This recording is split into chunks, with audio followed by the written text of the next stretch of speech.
जरा कल्पना कीजिए कि हवाओं का एक अदृश्य रेला हजारों किलोमीटर का सफर तय करता है, विशाल महासागरों को पार करता है, गुरुत्वाकर्षण से लड़ते हुए दुनिया के सबसे ऊंचे पहाड़ों से टकराता है, और ये सब सिर्फ इसलिए ताकि वो भारत के एक दूर दराज गाँव में जीवनदायी बारिश ला सके। क्या बात है ना? ये महायात्रा किसी हौसलों की उड़ान से कम नहीं है। और तो आज की हमारी इस चर्चा का विषय यही है, जलवायु और भारतीय मानसून की उत्पत्ति। तो चलिए इसे बिल्कुल बुनियादी स्तर से खोलते हैं। जब भी प्रकृति की बात होती है तो अक्सर मौसम और जलवायु इन दोनों शब्दों को लोग एक ही समझ लेते हैं। जैसे लोग कहते हैं आज की जलवायु बहुत गर्म है। हाँ, जो तकनीकी रूप से बिल्कुल गलत है। बिल्कुल। तो सबसे पहले इस उलझन को सुलझाते हैं कि आखिर मौसम यानी वेदर और जलवायु यानी क्लाइमेट में बुनियादी अंतर क्या है। यह उलझन बहुत ही आम है। अगर हम बुनियादी विज्ञान को देखें तो मौसम दिन प्रतिदिन का, बल्कि मैं तो कहूंगा कि पल पल का बदलाव है। एक ही दिन में मौसम कई बार बदल सकता है। हाँ, जैसे सुबह गहरी धुंध होती है और ठंड लगती है। बिल्कुल। और दोपहर होते होते तेज धूप के साथ पसीना आने लगता है। मतलब ये बहुत अस्थिर है। इसके विपरीत जलवायु किसी एक स्थान के मौसम का बहुत लंबा, लगभग 30 वर्षों का औसत अनुभव होता है। हमारे स्रोतों में इसे समझाने के लिए एक बहुत ही दिलचस्प उदाहरण दिया गया है। अरे हाँ, वो हॉस्टल के रूममेट वाला उदाहरण मुझे वो बहुत पसंद आया। हाँ, जरा उसे समझाइए। तो अगर कोई विद्यार्थी हॉस्टल में किसी नए रूममेट के साथ रहने जाता है, तो शुरुआत में उसे उस रूममेट का स्वभाव बिल्कुल पता नहीं होता। कभी वो छोटी सी बात पर अचानक गुस्सा हो जाता है, तो कभी बहुत मजाकिया हो जाता है। एकदम सही। तो ये जो रोज की अनिश्चितता और मूड स्विंग्स है, ये मौसम है। लेकिन जब उस विद्यार्थी को उस रूममेट के साथ रहते हुए कई महीने या साल बीत जाते हैं, तो उसे उसके मिजाज का एक स्थायी पैटर्न समझ आ जाता है। उसे पता होता है कि अगर परीक्षा का समय है तो वो चिड़चिड़ा होगा। और ये जो लंबा और पक्का अनुभव है, यही जलवायु है। बिल्कुल। जलवायु किसी भी जगह के 30 साल के लंबे अनुभव पर आधारित एक भरोसेमंद अनुमान है। इस उदाहरण ने बात को पूरी तरह स्पष्ट कर दिया है। देखिए, इसी दीर्घकालिक अनुमान के कारण ही हम अपनी जिंदगी की योजनाएं बना पाते हैं। यहीं पर इस पूरी मशीनरी का मुख्य इंजन सामने आता है, जिसे ITCZ कहा जाता है, इंटर ट्रॉपिकल कन्वर्जेंस जोन। अगर हम इसे आसान भाषा में समझें तो ये ITCZ कोई पहाड़ या नदी तो है नहीं, ये बस एक बेहद गर्म पट्टी है जो हमारी पृथ्वी पर सूरज की रोशनी के साथ साथ खिसकती रहती है ना। हाँ, इसे मानसून का मुख्य इंजन ही समझना चाहिए। होता क्या है, 21 मार्च के आसपास सूरज की किरणें भूमध्य रेखा पर बिल्कुल सीधी पड़ती हैं, तो ये भयंकर गर्मी वाली पट्टी वहाँ होती है। और फिर जैसे जैसे गर्मियाँ बढ़ती हैं, हमारी पृथ्वी अपने अक्ष पर झुकी हुई है, तो जैसे जैसे वो सूरज का चक्कर लगाती है, ये गर्म पट्टी उत्तर की ओर खिसकने लगती है। और 21 जून तक आते आते सूरज कर्क रेखा के ठीक ऊपर चमकता है, और कर्क रेखा तो भारत के ठीक बीच से गुजरती है। बिल्कुल। तो ये ITCZ पूरी तरह से भारत के उत्तरी मैदानों के ऊपर सेट हो जाता है। और जहाँ ITCZ जाता है वहाँ भयंकर गर्मी होती है। जब ये ITCZ 21 जून तक पहुंचने के लिए अप्रैल और मई के महीने में भारत के अलग अलग हिस्सों के ऊपर से धीरे धीरे गुजर रहा होता है, तब भयानक गर्मी के कारण जमीन तपती है और थोड़ी बहुत नमी वाली हवा ऊपर उठती होगी। हाँ, और अचानक गरज के साथ बारिश कराती है। इन्हें प्री मानसून बौछारें कहते हैं।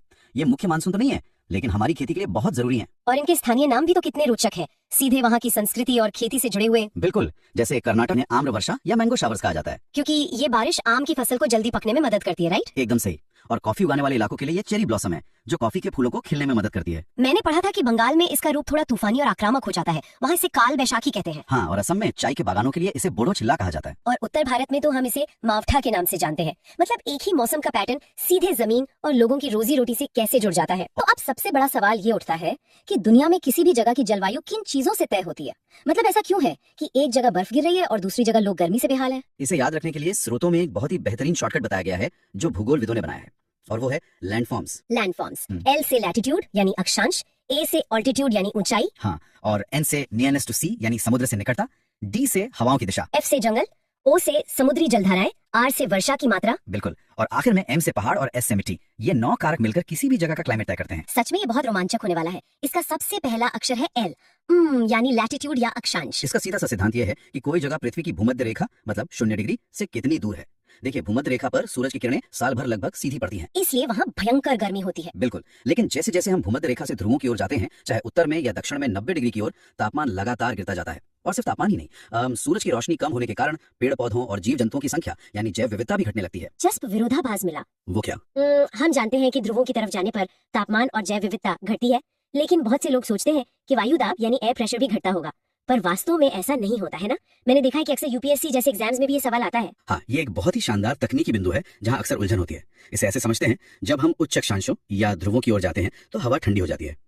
और विज्ञान का बुनियादी नियम है कि ठंडी हवा के अणु एक दूसरे के करीब आ जाते हैं, जिससे हवा भारी हो जाती है और नीचे की ओर बैठती है। अच्छा, तो हवा सिकुड़कर भारी हो जाती है। लैंडफॉर्म्स का दूसरा अक्षर A यानी एल्टीट्यूड या ऊंचाई।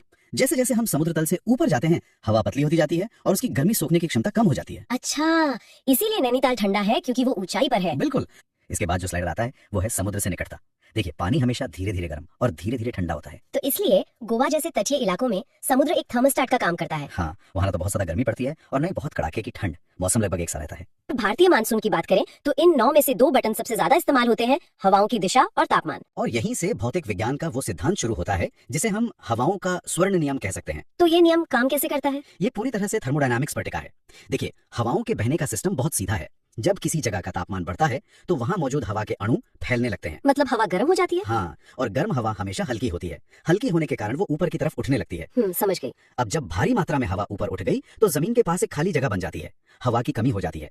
इस अवस्था को लो प्रेशर या निम्न दाब कहते हैं। और इसके ठीक उल्टा, जहाँ तापमान कम होता है वहाँ हवा ठंडी और भारी होती है, वो जमीन की तरफ नीचे बैठती है, जिससे वहाँ हाई प्रेशर बनता है। बिल्कुल, और हवाओं का स्वर्ण नियम यही है कि हवाएं हमेशा हाई प्रेशर यानी ठंडे क्षेत्र से लो प्रेशर यानी गर्म क्षेत्र की ओर तेजी से भागती हैं। मतलब भारी ठंडी हवा उस खाली जगह को भरने के लिए दौड़ पड़ती है। एकदम से। और यहीं दक्षिण पश्चिम मानसून की शानदार एंट्री होती है। इसकी तो बाकायदा एक टाइम लाइन है ना। आमतौर पर 25 मई को ये मानसूनी हवाएं अंडमान निकोबार से टकराती हैं। फिर करीब एक हफ्ते बाद 1 जून को ये भारतीय मुख्य भूमि पर यानी केरल के तट पर अपना पहला कदम रखती हैं। और 15 जून तक पटना और दिल्ली पहुंच जाती हैं। 1 जुलाई तक तो पूरा देश इन मानसूनी हवाओं से घिर जाता है। लेकिन जब ये हवाएं भारत की जमीन से टकराती हैं तो ऐसा नहीं है कि वो एक साथ पूरे देश में ऐसे ही फैल जाती हैं। हाँ, क्योंकि भारत का भूगोल, खास तौर पर पहाड़, इस हवा की धारा को 2 हिस्सों में चीर देते हैं। बिल्कुल, प्रायद्वीपीय भारत का जो वी आकार है ना, वो इन दक्षिण पश्चिम मानसूनी हवाओं को 2 अलग शाखाओं में बांट देता है। एक अरब सागर की शाखा और दूसरी बंगाल की खाड़ी की शाखा। हाँ, अरब सागर वाली शाखा सीधे जाकर पश्चिमी घाट के ऊंचे पहाड़ों से टकराती है और पश्चिमी तट पर मूसलाधार बारिश कराती है। और दूसरी तरफ जो बंगाल की खाड़ी की शाखा है, वो तो पूर्वी घाट के समानांतर बहती है। सही कहा, वो वहाँ टकराती नहीं है बल्कि सीधे उत्तर पूर्व भारत और मेघालय की तरफ निकल जाती है। और मेघालय में इन बादलों के साथ जो होता है वो शायद पूरी दुनिया में कहीं और देखने को नहीं मिलता। बिल्कुल नहीं मिलता। वहाँ की गारो, खासी और जयंतिया पहाड़ियों की बनावट कुछ ऐसी है कि वो एक कीप यानी एक फनल के आकार की तरह काम करती हैं। और वही फनल वाला भूगोल दुनिया की सबसे ज्यादा बारिश का कारण बनता है। होता यह है कि जब बंगाल की खाड़ी से नमी लेकर ये हवाएं उस कीप जैसी घाटी में घुसती हैं तो वे तीनों तरफ से पहाड़ों से घिर जाती हैं। मतलब आगे जाने का कोई रास्ता ही नहीं बचता। हाँ, हवाएं उस संगली जगह में फंस जाती हैं। अब उन्हें मजबूरी में तेजी से ऊपर उठना पड़ता है। और जैसे ही नमी से भरी हवा तेजी से ऊपर उठती है, वो ठंडी होती है, कंडेंसेशन होता है और बादल अपना सारा पानी एक ही जगह उड़ेल देते हैं। इसी फनल इफेक्ट की वजह से मेघालय के चिरापुंजी और मौसिनराम को दुनिया का सबसे नम स्थान माना जाता है, जहाँ 1100 सेंटीमीटर से भी ज्यादा सालाना बारिश रिकॉर्ड की जाती है। ये तो सच में अद्भुत है। पहाड़ों का हवाओं को फंसाकर ऊपर धकेलने का ये सिस्टम बहुत शक्तिशाली है। बारिश लाने में पहाड़ों का रोल सबसे बड़ा है। लेकिन देखिए, एक बात मुझे हमेशा से उलझन में डालती है। क्या? अगर ये पहाड़ इतने ही मददगार हैं बारिश लाने में, तो एक रियल वर्ल्ड एग्जांपल लेते हैं। जब अरब सागर की शाखा पश्चिमी घाट से टकराती है तो मुंबई में इतनी भारी बारिश होती है कि अक्सर बाढ़ आ जाती है। हाँ, वहाँ करीब 600 सेंटीमीटर तक बारिश हो जाती है। लेकिन पश्चिमी घाट के ठीक पीछे जो मराठवाड़ा या पुणे का इलाका है, वहाँ किसान अक्सर सूखे से क्यों जूझ रहे होते हैं? मतलब पुणे जो मुंबई से मुश्किल से 150 किलोमीटर दूर है, वहाँ सिर्फ 70 सेंटीमीटर बारिश क्यों? बादल वहाँ तक पहुंचकर बरसते क्यों नहीं? ये भूगोल का एक बहुत बड़ा विरोधाभास लगता है, लेकिन इसके पीछे भी सीधा विज्ञान है। इसे पर्वत और वृष्टि छाया प्रदेश या रेन शैडो इफेक्ट कहते हैं। Rain shadow effect? हाँ, इसे समझने के लिए आप एक पानी से भरे स्पंज की कल्पना कीजिए। स्पंज? हाँ, जब नमी से भरी हवाएं समुद्र से आती हैं और पश्चिमी घाट के पहाड़ों से टकराती हैं तो पहाड़ उन्हें ऊपर उठने पर मजबूर कर देते हैं। इस सामने वाले हिस्से को विंडवर्ड साइड कहते हैं। जैसे जैसे हवा पहाड़ पर चढ़ती है, पहाड़ उस हवा को एक स्पंज की तरह निचोड़ देता है। हवा ऊपर जाकर ठंडी होती है और अपनी सारी नमी मुंबई और महाबलेश्वर जैसे इलाकों में बारिश के रूप में गिरा देती है। तो मतलब जब वही हवाएं पहाड़ की चोटी पार करके दूसरी तरफ नीचे उतरने लगती हैं, तो वो स्पंज पूरी तरह से सूख चुका होता है। एकदम सही। दरअसल न सिर्फ हवा सूख चुकी होती है बल्कि पहाड़ की दूसरी तरफ, जिसे लीवर्ड साइड कहते हैं, नीचे उतरते समय हवा वापस गर्म होने लगती है। ओहो। और गर्म होने के कारण उसकी नमी सोखने की क्षमता और बढ़ जाती है। बिल्कुल। और पुणे इसी वृष्टि छाया प्रदेश में स्थित है, इसलिए मुंबई में जब नदियां उफान पर होती हैं तब उसी पहाड़ के ठीक दूसरी तरफ पुणे में सूखी हवाएं चल रही होती हैं। ये तो कमाल की बात है कि एक पहाड़ कैसे कुछ ही किलोमीटर के फासले पे 2 बिल्कुल अलग जलवायु बना सकता है। ये तो 3D मैट्रिक्स की खूबसूरती है। ये सच में एक मिक्सिंग डेस्क है। अच्छा, ये तो बात हुई गर्मियों और मानसून के आने की, लेकिन जब सर्दियां आनी शुरू होती हैं और हमारा वो जो ITCZ था वो वापस दक्षिण की ओर खिसकने लगता है, तब इस मशीनरी में क्या बदलाव आता है? सर्दियों में पूरा गेम उल्टा हो जाता है। जैसे जैसे सर्दियां बढ़ती हैं, ITCZ भूमध्य रेखा को पार करके दक्षिणी गोलार्ध में मकर रेखा की तरफ चला जाता है। मतलब अब लो प्रेशर वहाँ चला गया। हाँ, और भारत के उत्तरी मैदान जो अब बहुत ठंडियों में लगे, वहाँ हवा भारी होकर नीचे बैठने लगती है, जिससे एक भारी हाई प्रेशर बन जाता है। तो हवाओं का स्वर्ण नियम फिर से काम करता है? बिल्कुल, लेकिन इस बार उल्टी दिशा में।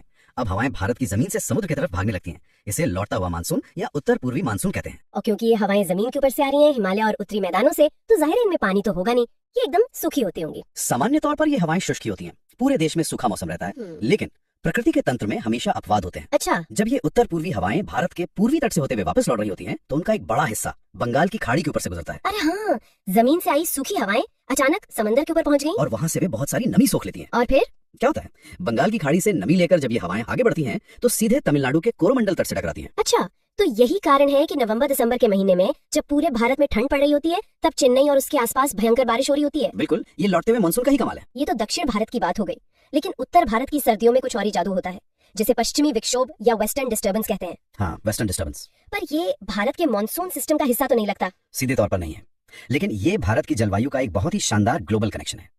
देखिए, सर्दियों में भारत से हजारों किलोमीटर दूर यूरोप के पास भूमध्य सागर या मेडिटेरेनियन सी में चक्रवात उठते हैं। तूफान। लेकिन यूरोप के तूफान भारत कैसे पहुंचते हैं? मतलब इतनी लंबी दूरी बीच में तो पूरा मध्य पूर्व का सूखा इलाका है। यहीं पर जेट स्ट्रीम का रोल आता है। वायुमंडल की बहुत ऊंचाई पर करीब 9 से 12 किलोमीटर ऊपर तेज हवाओं की नदियां बहती हैं, जिन्हें जेट स्ट्रीम कहते हैं। हाँ, ये पश्चिम से पूर्व की तरफ चलती हैं। ये जेट स्ट्रीम भूमध्य सागर में उठने वाले इन तूफानों को एक कन्वेयर बेल्ट की तरह उठाती हैं और इराक, ईरान, अफगानिस्तान, पाकिस्तान होते हुए सीधे भारत के उत्तरी हिस्सों तक खींच लाती हैं। और जब ये तूफान भारत पहुंचते हैं तो उनकी टक्कर सीधे हिमालय से होती है। बिल्कुल, और हिमालय से टकराकर ये तूफान उत्तर भारत के पहाड़ों जैसे कश्मीर, हिमाचल, उत्तराखंड में भारी बर्फबारी कराते हैं और मैदानों में जैसे पंजाब, हरियाणा और यूपी में बारिश कराते हैं। हाँ, ये बारिश भले ही मात्रा में कम हो, लेकिन हमारी रबी की फसल, खास तौर पर गेहूं के लिए ये अमृत के समान है। ये तो सच में अद्भुत है। भूमध्य सागर में उठने वाले तूफान भारत के किसानों के खेतों को सींच रहे हैं। ये इस मैट्रिक्स का सबसे ग्लोबल हिस्सा है। सब कुछ एक दूसरे से गहराई से जुड़ा हुआ है। और जब बात हिमालय की आई गई है, तो इसका एक और बहुत बड़ा काम है, जिसे द हिमालयन शील्ड या हिमालयी ढाल कहते हैं। हाँ, मैं यही सोच रही थी कि अगर उत्तर भारत में इतनी सर्दियां हैं, तो वो पूरी तरह से एक जमे हुए बर्फ के रेगिस्तान में क्यों नहीं बदल जाता? क्योंकि हिमालय एक अभेद्य दीवार की तरह खड़ा है। सर्दियों में साइबेरिया और मध्य एशिया में एक भयंकर हाई प्रेशर बनता है। वहाँ से तो बहुत ठंडी हवाएं आती होंगी। बहुत घातक ठंडी हवाएं, जिनका तापमान -60 डिग्री सेल्सियस तक हो सकता है, वे दक्षिण की ओर दौड़ती हैं। अगर हिमालय नहीं होता ना, तो वे बर्फीली हवाएं सीधे भारत के उत्तरी मैदानों में घुस आती। बिल्कुल, दिल्ली, पंजाब, उत्तर प्रदेश सब कुछ महीनों तक बर्फ की चादर के नीचे दबे होते। हिमालय उन हवाओं को रोककर हमारे पूरे उपमहाद्वीप को बचाता है। ये इस बात का सबसे बड़ा सबूत है कि एक पहाड़ जलवायु को कैसे पूरी तरह बदल सकता है। ये सुनकर रोंगटे खड़े हो जाते हैं। अगर हम इस पूरी चर्चा को समेटें तो प्रकृति का एक परफेक्ट और अटूट वार्षिक चक्र दिखाई देता है। इस चक्र की लय देखिए। जनवरी फरवरी की सर्दियों में पश्चिमी विक्षोभ दूर से आकर उत्तर भारत को नमी देता है। फिर मार्च से मई तक ग्रीष्म ऋतु आती है, जहां ITCZ उत्तर की ओर खिसकता है और प्री मानसून की जमीन तैयार करता है। और फिर जून से सितंबर तक मुख्य वर्षा ऋतु आती है, जहां कोरियोलिस प्रभाव के कारण मुड़ी हुई हवाएं दक्षिण पश्चिम मानसून का महाविस्फोट करती हैं। और अंत में अक्टूबर से दिसंबर के दौरान शरद ऋतु में हवाएं वापस लौटती हैं और तमिलनाडु को बारिश देकर जाती हैं। ये एक विशाल पहिए की तरह लगातार घूम रहा है। हवाओं, पहाड़ों और तापमान का ये जो खेल है, ये सिर्फ मौसम का बदलना नहीं है, ये भारत की धड़कन है। ये 3D मैट्रिक्स हमारी कृषि, अर्थव्यवस्था और संस्कृति के जीवन का आधार है। हमारे त्योहार, बुआई का समय, यहाँ तक कि बाजार में महंगाई, सब कुछ इस पर टिका है। कि ITCZ कितनी तेजी से आगे बढ़ता है और हिमालय बादलों को कैसे रोकता है। लेकिन यहीं पे एक बहुत बड़ा और डराने वाला सवाल भी खड़ा होता है। ये पूरा मॉनसून मैट्रिक्स तापमान और हवाओं के एक बहुत ही नाजुक बैलेंस पे टिका है। वो जो मिक्सिंग डेस्क के स्लाइडर्स की बात हुई थी, वे बहुत ही सटीकता से सेट किए गए हैं। तो सोचने वाली बात ये है कि जलवायु परिवर्तन यानी क्लाइमेट चेंज के कारण पूरी दुनिया का तापमान जो बढ़ रहा है, वो इस मिक्सिंग डेस्क के स्लाइडर्स के साथ क्या छेड़छाड़ कर रहा है। ये बहुत ही गंभीर मुद्दा है। वैश्विक तापमान में थोड़ा सा भी बदलाव समुद्र के हाई प्रेशर और जमीन के लो प्रेशर के बैलेंस को बिगाड़ सकता है। और अगर ITCZ का रास्ता भविष्य में भटक गया या उस परफेक्ट इंजन की टाइमिंग बिगड़ गई, तो उसका असर सिर्फ कुछ दिनों की बारिश पर नहीं होगा। उसका सीधा असर करोड़ों लोगों के जीवन और भोजन पर पड़ेगा। हम इस संतुलन को हल्के में नहीं ले सकते। बिल्कुल, इसलिए अगली बार आसमान की तरफ देखकर जब मन में ये सवाल आए कि आज बारिश होगी या नहीं, तो याद रखिएगा कि इसके पीछे सिर्फ कुछ बादल नहीं है। इसके पीछे अक्षांशों, पहाड़ों की चोटियों, समुद्री जलधाराओं और हवाओं का एक विशाल घूमता हुआ 3D मैट्रिक्स काम कर रहा है। और क्या हम इस मैट्रिक्स में हो रहे बदलावों के लिए तैयार हैं? ये सोचने वाली बात है। आज की इस गहन चर्चा में बस इतना ही। प्रकृति के इस अद्भुत तंत्र को देखते रहिए और समझने की कोशिश करते रहिए।